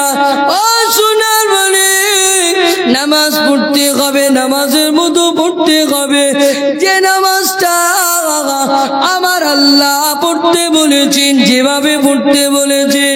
আল্লাহ নবী সাহাবা কিরামদেরকে বলেছিলেন, সাল্লু কামা রাআইতুমুনি উসাল্লি। ও আমার সাহাবা কিরামেরা, তোমরা নামাজ পড়বে, আমাকে যেমন নামাজ পড়তে দেখো ওই রকম নামাজ পড়ো। সাহাবাদেরকে বললেন, আমি রুকুটা যেমন করি ওই রকম রুকু করবে, আমি সাজদাটা যেমন করি ওই রকম সাজদা করবে, আমি আপনার বৈঠকটা যেমন করি ওই রকম বৈঠক করবে। ও সোনার মানে, আজকে তো আমাদের কাছে নবী নাই। আল উলামা ওয়ারাসাতুল আম্বিয়া, উলামারা হলো নবীদের ওয়ারিস। উলামাদেরকে দেখতে হবে, উলামারা কিভাবে নামাজ পড়ে তাদের কাছ থেকে জানতে হবে, বুঝতে হবে। নামাজের রুকুতে কি বলে, নামাজের সাজদাতে কি বলে। ও সোনার মানে, সব জানি সব বুঝি, কিন্তু নামাজে দাঁড়িয়ে গেছি। मैं खाऊं मेरा दिल मदीना में है, সব জানি সব বুঝি, मैं खाऊं मेरा दिल मदीना में है। নামাজে দাঁড়িয়েছি, আল্লাহু আকবার। সাতছুড়া বাজারে কখন যাব, মালটা কিনতে হবে, এই করতে হবে, মেয়েটা বয়স হয়ে গেছে, বিয়ে দিতে হবে। একবার বুকে হাত দিয়ে বলুন, আমাদের নামাজ এইরকমই। বিভিন্ন চিন্তাধারা মনের ভিতরে চলে আসে, আসে কি আসে না? আপনাদের পাশেই সাতছুড়া বাজার নাকি বড় বাজার। এখন আপনাদের এই দক্ষিণ গোলাইচন্ডী গ্রামের একজন ব্যক্তির সাতছুড়া বাজারে 4টে দোকান আছে। কটা? 4টে দোকান। আল্লাহ বহুত টাকা দিয়েছে, 4টে দোকান করেছে। ফজরের নামাজে ইমাম সাহেব, আপনি ইমাম সাহেব? আচ্ছা, ফজরের নামাজ ইমাম সাহেবের পিছনে পড়ে 4টে দোকান খোলে। এখন 4টে দোকান খুলেছে, যা কিছু বেচা কেনা হয়েছে, জোহরের নামাজ আবার মসজিদে এসে পড়ছে। ইকতাদাইতু বিহাদাল ইমাম। এখন ইমামের বেতন কম, টেনশন বেশি নাকি? বেতন কম তো নাকি? ইমাম মুয়াজ্জিনদের টাকা কত? ওদের সংসার চলে বলে মনে হয়? আমরা কি বলি, হুজুর তোমার টাকায় বরকত আছে। আমারে যারা বলে যে হুজুর তোমার টাকায় বরকত আছে, আমি তার বলি, ভাই তুই যে 20,000 টাকা ইনকাম করিস ওটা আমার, তুই আমার বরকত তালে দা। আমার বরকতি 6,000টা তুই লে দা, তোর 20,000টা আমার দে, বরকতটা তুই লে। ফতোয়া আমার বেলা, হুজুর তোমার টাকায় বরকত আছে, আর তুমি ইনকাম সারা দিন রাত হেসুড়চ্ছ কিভাবে ইনকাম করা যায়, কিভাবে 20,000 30,000 টাকা মাসে ইনকাম করা যায়। আর হুজুরির বেলা 6,000 টাকা হলেই যথেষ্ট নাকি? ইমামের বেতন কম, টেনশন বেশি। এখন ইমাম নামাজ পড়াতে গিয়ে ভুল মানুষ মাত্র হয় কি হয় না? ভুল হয়। এখন 3 রাকাতে সালাম ফিরিয়ে দিয়েছি। জোহরের ফরজ নামাজ কত রাকাত? 4 রাকাত। এখন 3 রাকাতে সালাম ফিরিয়ে দিয়েছে, ভুল হয়? পিছনে যে মুসল্লিগুলো ছিল, मैं यहाँ हूँ मेरा दिल मदीना में है, একটা কেউ নামাজের ভিতরে ছিল না। বাবু যদি নামাজের ভিতরে থাকতো তো যখন ইমাম সাহেব 3 রাকাতে সালাম ফিরেছে তার আগে তো অন্তত তাকবীরটা দিত। হ্যাঁ, অতএব পিছনে যে কটা আছে मैं यहाँ हूँ मेरा दिल मदीना में है, একটা কেউ নামাজের ভিতরে ছিল না। এখন 4 রাকাতের জায়গায় যদি 3 রাকাত হয় তাহলে তো একটু সন্দেহ হবে নাকি, একটু সন্দেহ হবে। এখন পিছনে ফিরে ইমাম সাহেব জিজ্ঞাসা করছে, বাবু নামাজ কত রাকাত হয়েছে? এ ওকে জিজ্ঞাসা করে নামাজ কত রাকাত হয়েছে, ও ওকে জিজ্ঞাসা করে নামাজ কত রাকাত হয়েছে। ও সোনার মানে কান্ডা করে শুনে রেখে দাও নামাজ কত রাকাত হয়েছে। যেটা যার সাতচুড়া বাজারে আপনার 4টা দোকান রয়েছে, চাচা বলছে নামাজ 3 রাকাত হয়েছে। ও সোনার মানে সবাই চাচাকে জিজ্ঞাসা করে, ও চাচা আমরা তো বুঝতে পারি না, আমরা তো বুঝতে পারি না নামাজ 3 রাকাত হয়েছে, তুমি কিভাবে বুঝলে? আমাদের সবার সন্দেহ হচ্ছে, তোমার তো ক্লিয়ার হয়ে গেছে নামাজ 3 রাকাত। ওই সময়তে মুরব্বি বলতে লেগেছে, ও বেটারা শুনে রেখে দাও, ও মসজিদের ইমাম সাহেব শুনে রেখে দাও, শুনে রেখে দাও, সাতচুড়া বাজারে আমার 4টা দোকান রয়েছে। জোহরের ফরজ নামাজ হলো 4 রাকাত, প্রতিদিনে 4 রাকাতে 4টা দোকানের হিসাব করি। প্রথম রাকাতে একটা দোকানের হিসাব করি, দ্বিতীয় রাকাতে আর একটা দোকানের হিসাব করি, তৃতীয় রাকাতে আর একটা দোকানের হিসাব করি, চতুর্থ রাকাতে আর একটা দোকানের হিসাব করি। ও সোনার মানে ও মসজিদের ইমাম, আজকে এখনো একটা দোকানের হিসাব বাকি, নামাজ তো 3 রাকাত হয়েছে। এই জন্য বুঝতে পেরেছি নামাজ 3 রাকাত হয়েছে। চাচা নামাজের ভিতরে দিদার আছে কার? দোকানের। চাচা প্রতি 4 রাকাতে 4টা দোকানের হিসাব প্রতিদিন কমপ্লিট করে। আজকে চাচার 3টে দোকানের হিসাব হয়েছে। বাবু ও নামাজ কি আল্লাহর দরবারে যাবে বলে মনে হয়? বুকে হাত রেখে বলুন, আমাদের নামাজের অবস্থাও কিন্তু এইরকমই, আমাদের নামাজের অবস্থা এইরকমই। मैं यहाँ हूँ मेरा दिल मदीना में है। বাবু ওরকম নামাজ পড়লে আল্লাহর দরবারে ওই নামাজটা কবুল হবে না। নামাজ পড়তে হবে, সম্মুখে আল্লাহ পাক রয়েছেন, পিছনে আজরাইল অপেক্ষা করছেন, ডান হাতে আমার বেহেশত রয়েছে, বাম হাতে আমার জাহান্নাম রয়েছে। ও সোনার মানে যে কোনো মুহূর্তে আল্লাহ পাক আজরাইলকে হুকুম দেবেন, যে কোনো মুহূর্তে আল্লাহ পাক আজরাইলকে হুকুম দেবেন, আজরাইল আমার জানটাকে কবজ করে নেবে। জোহরের নামাজে দাঁড়িয়ে গেলাম আর আসরের নামাজটা পাবো কি জানি না, আসরের নামাজে দাঁড়িয়ে গেলাম আর মাগরিবের নামাজটা পাবো কি জানি না, মাগরিবের নামাজে দাঁড়িয়ে গেলাম আর ঈশার নামাজটা পাবো কি জানি না। ও সোনার মানে ঈশার নামাজে দাঁড়িয়ে গেলাম, পরের দিন ফজরের নামাজটা আর পাবো কি জানি না। ও সোনার মানে নামাজটা যদি খুশু খুদুর সহিত হয়, ওই নামাজের বদৌলতে আমার আল্লাহ পাক দয়ার জান্নাত দিয়ে দেবে। নামাজটা যদি খুশু খুজুর সহিত হয়, আর যদি নামাজ খুশু খুজুর সহিত না হয়, জান্নাত অত সহজ নয়। আল্লাহ পাকের নবী, এটা কি মাস? আরবি কি মাস? রজব মাস, মাহে রজবুল মুআজ্জাব মাস। এই রজব মাসে আল্লাহর নবী আল্লাহ পাকের কাছে গিয়েছিলেন, আল্লাহ পাকের কাছে দিদার করতে গিয়েছিলেন। দিদার যে মেরাজ শরীফে গিয়েছিলেন। আল্লাহর নবী যখন আল্লাহ পাকের কাছে দিদার করতে গেলেন, আল্লাহ পাকের সাথে কথা হলো কম বেশি 25 থেকে 27 বছর। কতদিন? 25 থেকে 27 বছর। এর সময়টা আল্লাহ পাকের কুদরতি সময়। সময়টা কি? আল্লাহ পাকের কুদরতি সময়, আর পৃথিবীর সময় কয়েক মিনিট বলতে পারেন, কয়েক সেকেন্ড বলতে পারেন, কয়েক ঘন্টাও বলতে পারেন। কারণ কেতাবের ভিতরে এসেছে আল্লাহর নবী অজু করে গিয়েছেন আর অজুর পানি গড়াচ্ছেন, নবী আবার ফিরে এসেছে। জোরে বলেন সুবহানাল্লাহ। কেতাবে এসেছেন 25 থেকে 27 বছর। আমি এক জায়গায় ওয়াজ করেছি, নবী মেরাজে গিয়েছেন, 25 থেকে 27 বছর আল্লাহর সাথে কথা বলেছেন। এখন ওখান থেকে নেমে আসার পরে, পরবর্তীতে আমি বাড়িতে চলে আসার পরে ফোন করছি, হুজুর নবীর বয়স 63 আর ওদিকে 27, আল্লাহর সাথে কথা বলেছে। এই 63-র সঙ্গে 27 জুড়েছে, জুড়ে বলছে নবী তালি এতদিন বেঁচে ছিল। তাহলে কতটা মাথা মোটা চিন্তা করেন। ওয়াজ শুনি না আওয়াজ শুনি আমরা। এই 25 থেকে 27 বছর সময়টা হলো আল্লাহ পাকের রহমতি কুদরতি সময়। দুনিয়ার সময় দেখলে কয়েক সেকেন্ড হতে পারে। অজুর পানি গড়াচ্ছেন, নবী আবার ফিরে এসেছেন আল্লাহর সাথে দিদার করে। এই 25 থেকে 27 বছর নবী নিজের দুঃখের কথা, বেদনার কথা আল্লাহর সাথে, প্রেমিক প্রেমিকা যখন এক জায়গায় বসে কথা কেমন হয়, ঠিক তেমনই আল্লাহর সাথে কথা বললেন, আল্লাহ পাকের কাছ থেকে চলে আসবেন। ঠিক এমতো সময় আল্লাহর নবী ওই আরশে আজিমের পায়াটা ধরে একটু কান্নাকাটি করছেন। আল্লাহ পাক বললেন, হাবিব, ও আমার হাবিব, কান্নাকাটি কেন করো? হাবিব কান্নাকাটি কেন করো? আল্লাহ নবী বললেন, ও রব্বুল আলামিন আল্লাহ, আমি তো আপনার সাথে দিদার করেছি, আমি আপনার সাথে সাক্ষাৎ করেছি, কিন্তু আমার উম্মত বড় গুনাহগার হবে, আমার উম্মত বড় খাতাকার হবে, আমার উম্মত বড় সিয়াকার হবে।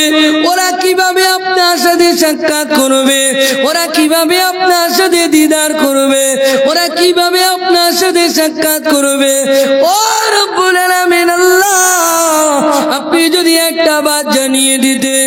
আল্লাহ নবী জানিয়ে দিলেন, আল্লাহ পাক জানিয়ে দিলেন, ও আমার হাবিব শুনে রেখে নাও, আমি আল্লাহ পাক জানিয়ে দিলাম, তোমার কাছে 50 ওয়াক্ত নামাজ দিলাম।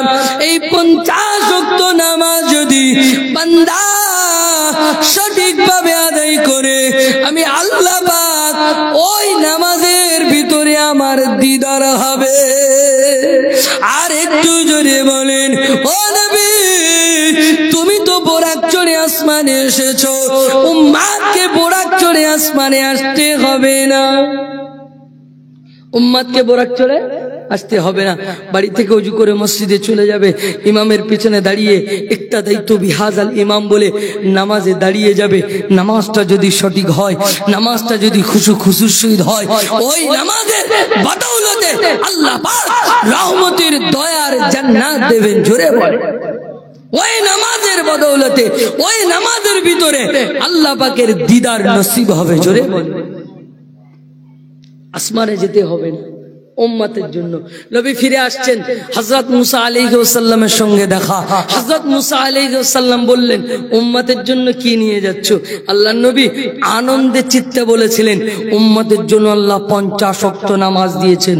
নবী মুসা আলাইহিস সালাম বললেন, আমার উম্মত 2 ওয়াক্ত আদায় করতে পারতো না, তোমার উম্মত আখিরি জামানার উম্মত, তারা 50 ওয়াক্ত আদায় করবে, এটা হতে পারে না, অতএব তাদের জন্য কষ্টকর হবে, একটু ফিরে যাও। আল্লাহ নবী বারংবার ফিরে গেলেন।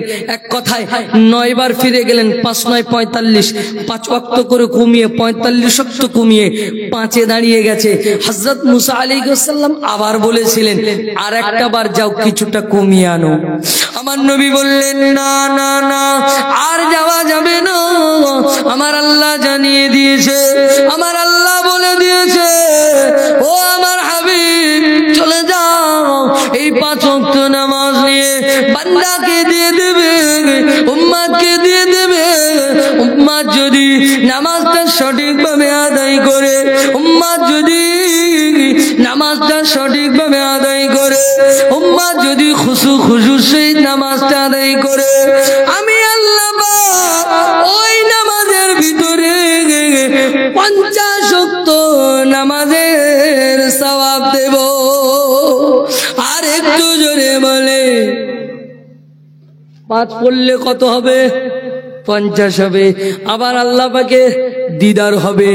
নামাজের ভিতরে আমাদের মহল্লার মসজিদে এত সুন্দর দুটো অফার পড়ে রয়েছে। 5 ওয়াক্ত আদায় করব, 50 ওয়াক্তের সওয়াব পাবো, আবার আল্লাহ পাকের দিদার নসিব হবে।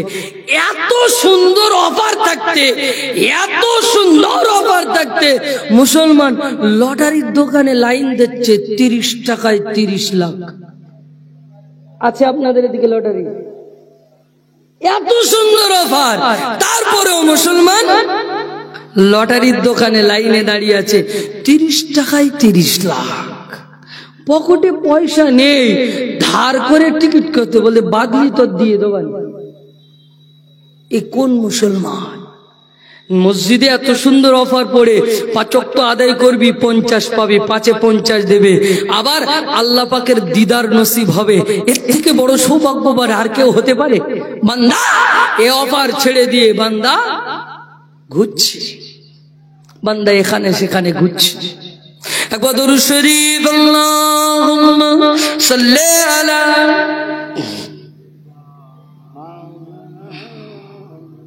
ওয়া আলা আলি সাইয়্যিদিনা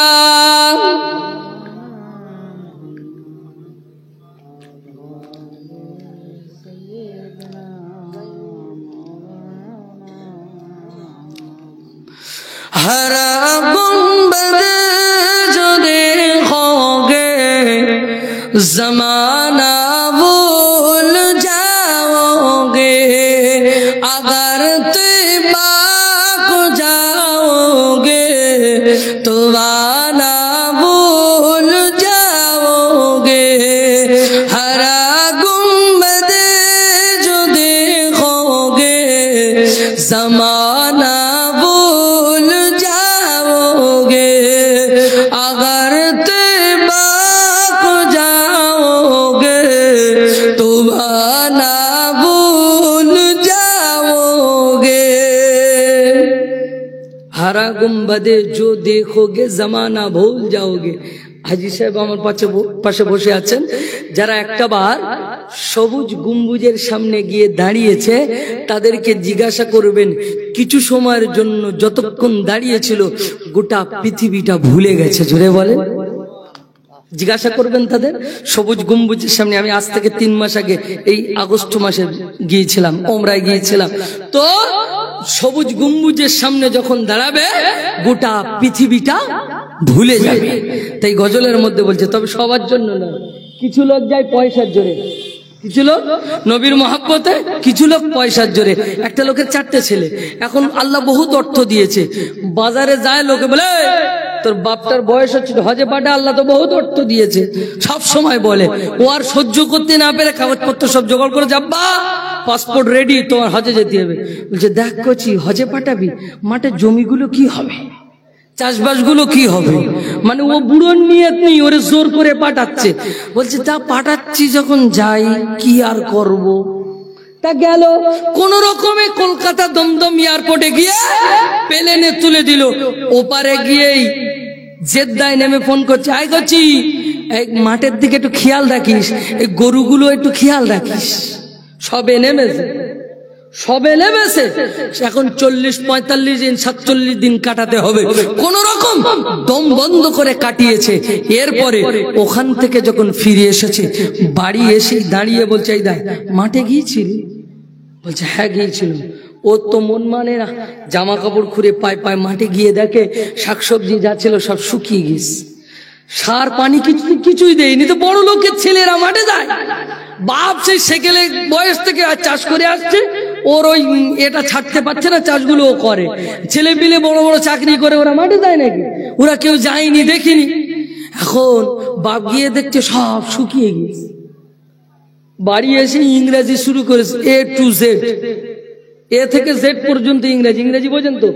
এখন শুরু করে দিয়েছে হিন্দি, তেলেগু, আপনার তামিলনাড়ু যা ছিল সব শুরু করেছে। 4টে ছেলে এসে পায়ে হাতে করছে, আব্বা তুমি চুপ করো, 6 লাখ টাকা খরচ করে পাঠিয়েছি, গ্রামের লোক সব খাইয়েছি, একটুখানি তুমি চুপ করো, ইংরেজি বন্ধ করো। আব্বা তুমি ঘরের ভিতরে যাও, 40 থেকে 41 দিন এখন তোমার দোয়া কবুল হবে, তুমি খাওয়ার শোয়ার আল্লাহর ইবাদত করো আর আমাদের জন্য দোয়া করো, সব ঠিক হয়ে যাবে। কোন রকম রাগ কন্ট্রোল করে ঘরে গিয়ে শুয়েছে। কিন্তু চাষি লোক যারা, যদি চাষের কোনো ক্ষতি হয় ঘুমোতে পারবে না খেতে পারবে না ঘুমোতে পারবে। যারা চাষ করে তারাই বোঝে। রাত্রে ঘুম হয় না, রাত 2টোর সময় উঠেছে, রাত 2টোর সময় উঠে পা পা পা করে মাঠে চলে গেছে। মাঠে গিয়ে দেখছে পাশের জমিতে পানি, আমার জমিতে পানি নেই। এটা হয়। বুড়োর গুড়মুড়োয় খুব জোর ছিল, গুড়মুড়ো দিয়ে মেরে মেরে হাল কেটেছে। পাশের জমির পানি সব জমিতে নিয়েছে, পুরো জমি লোড করে আবার আল বন্ধ করে দিয়েছে, আবার আল বন্ধ করে দিয়েছে।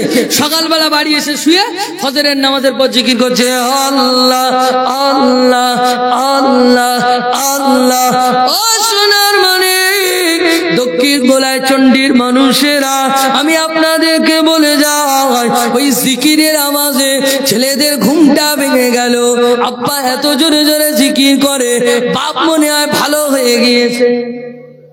বাপের জিকিরের আওয়াজে ঘুম ভেঙে গেছে, বলছে আব্বা মনে হয় হজে গিয়ে ভালো হয়। ঘুম ভেঙে গেছে, তা অন্যদিন এত সকালে ঘুম ভাঙে না, ও তো বাবু 9টায় ওঠে।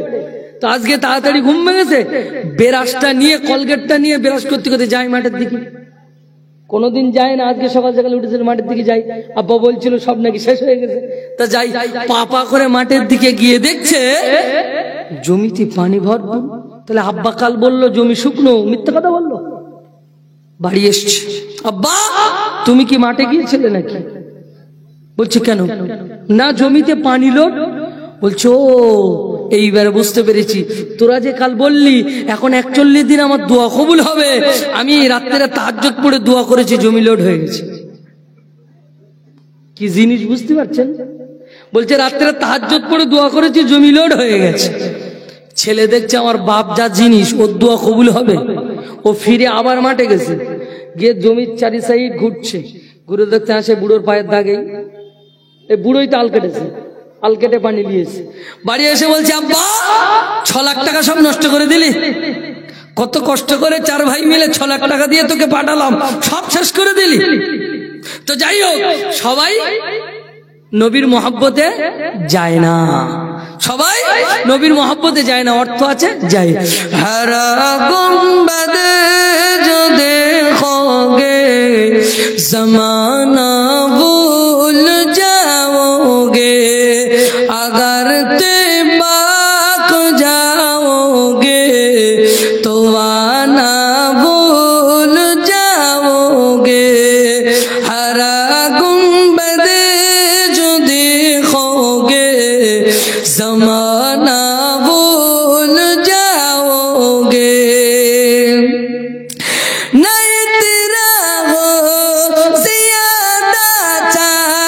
सितारो अपने रंगत पर नहीं तेरा हो ज़्यादा चाँद, सितारो अपने रंगत पर मेरे आका को देखोगे चमकना भूल जाओगे। अगर जाओगे तो आना भूल जाओगे। अगर तिबाक जाओगे तो आना भूल जाओगे। अगर तुम से मेरे नबी की नात सुन लोगे, अगर तुम से मेरे नबी की नात सुन लोगे, मेरा गावा है तुम गाना बजाना भूल जाओगे। अगर तिबाक जाओगे तो आना भूल जाओगे। हरा गुंबद जो देखोगे जमाना भूल जाओगे। अल्लाहुम्मा सल्ले अला मुहम्मद पढ़े। भाई বসেন, বসেন, একটু বসেন। ওয়ালা আলে সাইয়্যিদিনা, জি আল্লাহ পাক পৃথিবীর জমিনে পাঠিয়েছেন 5 ওয়াক্ত নামাজ আমাদেরকে পড়তে হবে। আল্লাহ বললেন ওয়াকিমুস সালাহ, কোরআনে পাকের এক জায়গায় নয়, 2 জায়গায় নয়, কম বেশি 82 জায়গায় বলেছেন ওয়াকিমুস সালাহ, ওয়াকিমুস সালাহ, ওয়াকিমুস সালাহ। নামাজ নামাজ নামাজ। আল্লাহ নবী বললেন আস-সালাতু মিফতাহুল জান্নাহ, জান্নাতের চাবি হলো নামাজ। এখন চাবি নিয়ে যদি না যাই তাহলে জান্নাতে যেতে পারবো বাবু? পারবো না। জান্নাতে যাওয়া আমাদের জন্য হবে না। আপনার দক্ষিণ গলায় চণ্ডীর 3টে ছেলে বোম্বাইতে বেড়াতে গিয়েছে। বোম্বাইতে বেড়াতে যাওয়ার পরে একটা ঘর ভাড়া নিয়েছে। ঘরটা হলো, ফ্ল্যাটটা হলো 100 তলা বিশিষ্ট। ওদের রুমটা হলো 75 নম্বর তলায়। কত তলায়? 75 নম্বর তলায় ওদের রুম দিয়েছে। যে এখন 3 দিনের জন্য ভাড়ায় নিয়েছে। হোটেলের নিয়ম হলো, ফ্ল্যাটের নিয়ম হলো রাত 10টার ভিতরে হোটেলে ঢুকতে হবে, না তো ফ্ল্যাটের আপনার গেট বন্ধ হবে, লিফট বন্ধ হবে। এটা হোটেলের নিয়ম। 2 দিন সময় মতো ঢুকেছে। 3 দিনের মাথায় বাবু 12টা বেজে গেছে। কারণ পরের দিন বাড়িতে আসবে একটু কেনাকাটা করতে করতে আর ঘড়ির দিকে তাকায়নি। এখন 12টা বেজে গেছে।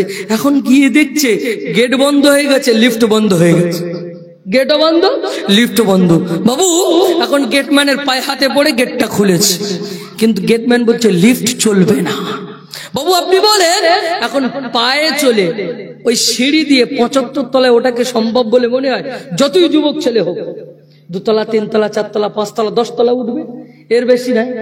75 তলায় তাকে উঠতে হবে। 3 জন যুবক ছেলে বলছে চল, রাতে তো ঘুমাতে হবে, পাহাড় মতন রাত, ঘুমাতে তো হবে। 3 জনা রিস্ক নিয়েছে, বহু কষ্ট করে আপনার 75 নম্বর তলায় উঠেছে। রুমের সামনে গিয়ে পকেট চেক করছে, চাবি নেই। চাবি কোথায়? সেই নিচে গেটম্যানের কাছে। বলেন ওই 3 জনের জন্য কি ফিরে আসা সম্ভব হবে?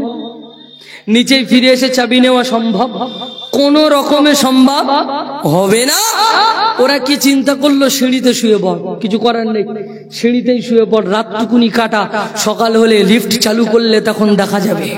সোনার মানিক 3 জন যুবক ছেলে যখন সিঁড়িতে শুয়ে পড়েছে, ওর ওপরের তলার মানুষ যখন সিঁড়ি দিয়ে নামছে, দেখলো সিঁড়িতে কে যেন পাগল শুয়ে আছে, ধরে টেনে নিচেই ফেলে দিয়েছে, পাগল বলে ফেলে দিয়েছে।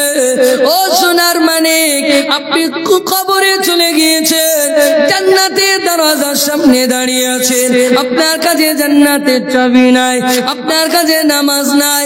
জান্নাতের চাবি তো পৃথিবীতে ফিরে আসা যাবে না, এখান থেকে আর নিয়ে যাওয়ার মতো সুযোগ নাই। ও সোনার মানিক, কানটা খুলে শুনে রেখে দেন। ওই সময়তে দেখতে পাওয়া গেল ওই আপনার 3 জন যুবক, আপনার যার কাছে চাবি নেই, জান্নাতের দরজার সামনে শুয়ে পড়েছে। যদি একটু দয়া হয় জান্নাতে দেবেন আল্লাহ। জান্নাতের দরজার সামনে যখন শুয়ে পড়েছে, ফেরেশতা ওই রাস্তা দিয়ে হেঁটে যাচ্ছিল, বলল এরা কারা? পাগল বলে ঠ্যাং ধরে জাহান্নামে ফেলে দেবে, কারণ আমার কাছে চাবি নেই, জান্নাতে যাওয়ার যোগ্য আমি না। কবরে শুয়ে পড়বেন, প্রথম আপনার এই চাবির হিসাব নেবে, অর্থাৎ নামাজের হিসাব নেবে, নামাজের হিসাব নেবে। আজকে পৃথিবীতে নামাজকে কিভাবে যে আমরা অবহেলা করি আল্লাহই ভালো জানেন। যে কবরে শুয়ে পড়বে, কবরের জিন্দেগিটা একটাবার ভেবেছেন যে ওপারে গিয়ে কি হবে? মানুষের কোনো বিশ্বাস নেই বাবু। রাতে একসঙ্গে বসে কথা হলো, সকালবেলা রাত্রে 12টার সময় শুনছি ব্যক্তিটা ইন্তেকাল করেছে। এশার নামাজে একসঙ্গে বসে কথা হয়েছে, রাত্রে 12টার সময় ফোন আসছে, হুজুর অমুক ব্যক্তি ইন্তেকাল করেছে। সুস্থ মানুষ, সবল মানুষ, কোনো গ্যারান্টি নেই। কবরে শুয়ে পড়বো, আপনার মিনহা খালাকনাকুম ওয়া ফিহা নুঈদুকুম ওয়া মিনহা নুখরিজুকুম তারাতান উখরা বলে 3 মুঠো মাটি দিয়ে চলে যাবে। আমার 40 থেকে 41 কদম যেই না চলে যাবে, আপনার কবরে 2 জন ফেরেশতা প্রবেশ করবে, আপনাকে আবার তুলে বসাবে, আপনাকে আবার পুনরায় জীবিত করবে। মৃত্যু মানুষের কত সময়ের জন্য হয় বাবু? মাত্র 5-6 ঘন্টার জন্য। যদি বলেন কেমন? ফজরের সময় মারা গিয়েছে, জোহর বাদ জানাজা। এই যে মারা গেল ফজরের সময়, জোহরের পরে জানাজা হয়ে কবরে শুইয়ে দিল, 40 থেকে 41 কদম চলে যাবে, তাকে আবার পুনরায় তার ভিতরে জান দেওয়া হবে, জীবিত করা হবে, আর মৃত্যু হবে না। তাহলে পৃথিবীতে জীবিত ছিল, আবার জীবিত কবরে গিয়ে হলো, শুধু এখান থেকে ওখানে মুনতাকিল হওয়া। আমরা বলি ইন্তেকাল করেছে, ইন্তেকাল মানে মুনতাকিল হওয়া, জায়গা চেঞ্জ করা। এখান থেকে ওপারে যাওয়ার জন্য মৃত্যু আসে, মৃত্যুটা এই জন্যই আসে। না তো জ্যান্ত মানুষকে কেউ যদি বলে ওরা কবর দিয়ে দেবে, মরে গেলেও জ্যান্ত মানুষকে কবর দেবে না, যত খারাপই লোক হোক জ্যান্ত মানুষকে কেউ সচক্ষে কবর দিতে পারবে? দেবে না। অতএব মৃত্যু বরণ করলো, তাকে কবরে শুইয়ে দিল, আবার তাকে জীবিত করা হবে। ফেরেশতা চলে আসবে, মন্ডপুকা মাদিনুকা, ও সোনার মানি কন্ডা করে শুনে রেখে দেন, মন্ডপুকা মাদিনুকা মন্নবিয়ুকা, ও সোনার মানি পৃথিবীর জমিনে কোরআন পড়তে জানি না, কোরআন পড়তে পারি না, আজকে পৃথিবীর জমিনে কোরআন পড়তে পারি না, আরবি ভাষাটা জানি না। কবরে যাবার পরে ফেরেশতারা আরবিতে কথা বলবে, ইংরেজিতে বলবে না, বাংলাতে বলবে না, আপনার তেলেগুতে বলবে না, ফার্সিতে বলবে না, উর্দুতে বলবে না। ফেরেশতারা আপনার সঙ্গে আরবিতে কথা বলবে। আরবি তো জানি না। ফেরেশতারা প্রশ্ন করছি, মান রব্বুকা মা দীনুকা মান নবিয়ুকা, ও সোনার মানিক কি উত্তর দেব? আরবি তো জানি না, আ করে তাকিয়ে আছি, কি উত্তর দেব? পৃথিবীর জমিনে মান রব্বুকা মা দীনুকা মান নবিয়ুকা খুব সুন্দর করে মুখস্থ করে রেখেছি, কিন্তু না না না, কবরে গিয়ে কি মনে পড়বে বলে মনে হয়?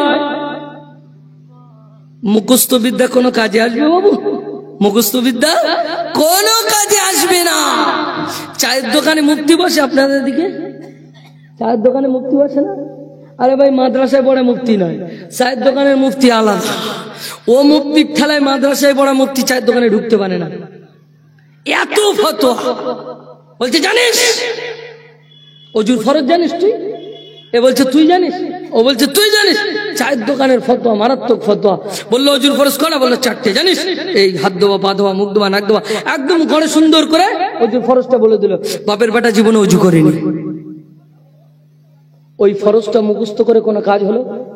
মুখস্থ রেখে কোনো কাজ হলো? বাবু, মান রব্বুকা মা দীনুকা মান নবিয়ুকা খুব সুন্দর মুখস্থ করে রেখেছি, কোনো কাজ হবে? ওর উপরে আমল করিনি। আল্লাহ পাক 60 বছর হায়াত দিয়েছে, আল্লাহ 70 বছর হায়াত দিয়েছে। ও সোনার মানে কান্ডা খুলে শুনে রেখে দেন, এই 60 বছর 70 বছর আল্লাহর ইবাদত করতে হবে, আল্লাহর বান্দিগি করতে হবে, আল্লাহর উপাসনা করতে হবে। পৃথিবীর জমিনে যদি আল্লাহর ইবাদত করতে পারি, আল্লাহ পাকের নামটা মুখ থেকে বার হবে। আল্লাহ নবী সুন্নতে নববীটা যদি মেনে নি, সুন্নতে নববীটা যদি আমার ভিতরে থাকে, সেদিনে আমার নামটা বিশ্ব নবীর নামটা আমার মুখ থেকে বার হবে। ও সোনার মানিক, দ্বীন ইসলামের উপরে যদি চলে থাকি, সেদিনে আমার মুখ থেকে ইসলামের নামটা বার হবে। আরবি বলবে, হা করে তাকিয়ে থাকবো, কিছুই বুঝতে পারবো না। উত্তর দিতে পারলে জান্নাতের কিছু ফেরেশতা এসে জান্নাতের কিছু আরাম আয়েশ আমার কবরে দিয়ে চলে যাবে। উত্তর না দিতে পারলে জাহান্নামের কিছু ফেরেশতা এসে জাহান্নামের কিছু শাস্তি আমার কবরের ভিতরে দিয়ে চলে যাবে। চলবে কতদিন? কিয়ামত পর্যন্ত।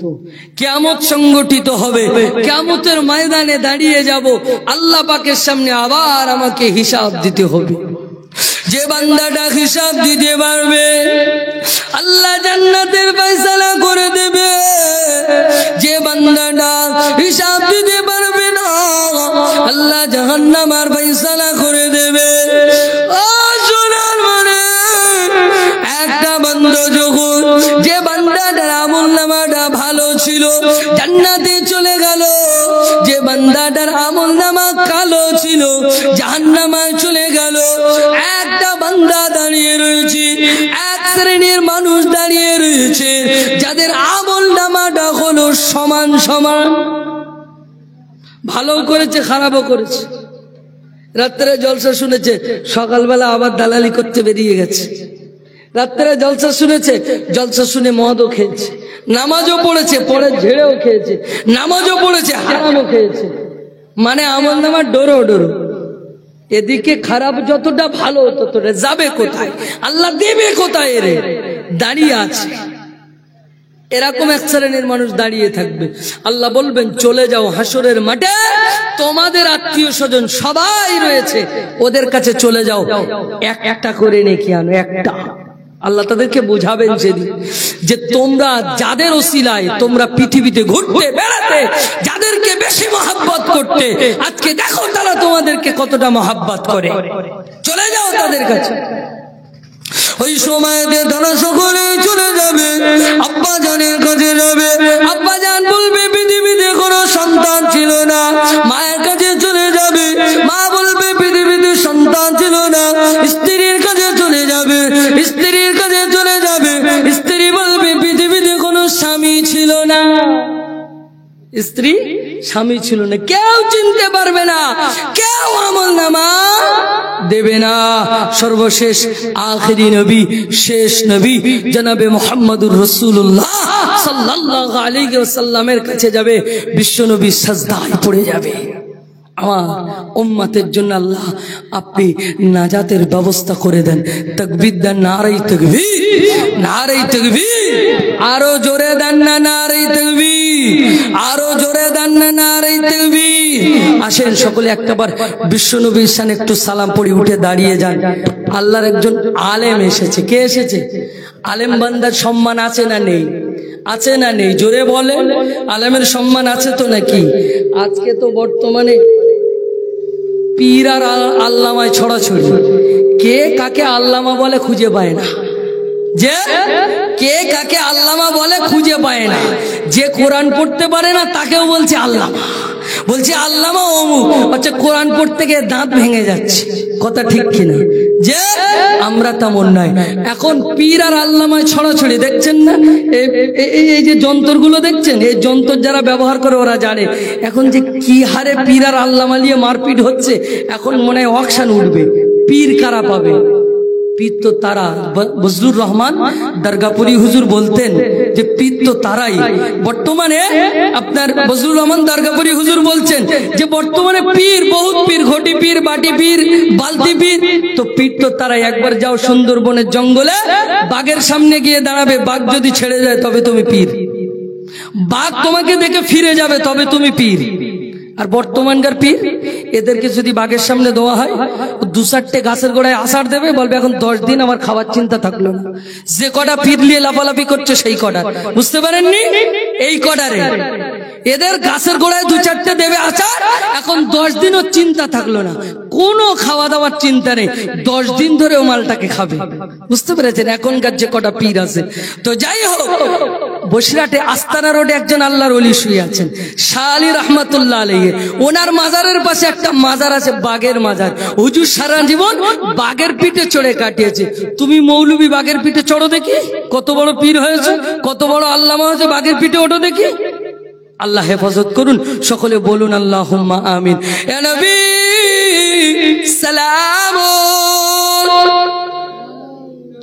ইয়া রাসূল সালাম, ইয়া হাবিব সালাম, সালাতুল্লাহ।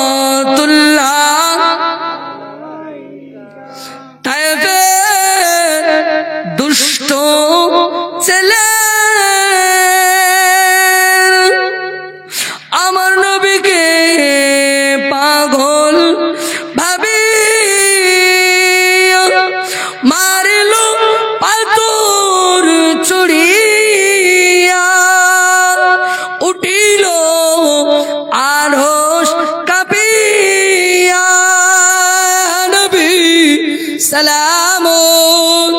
মহব্বতে পড়েন।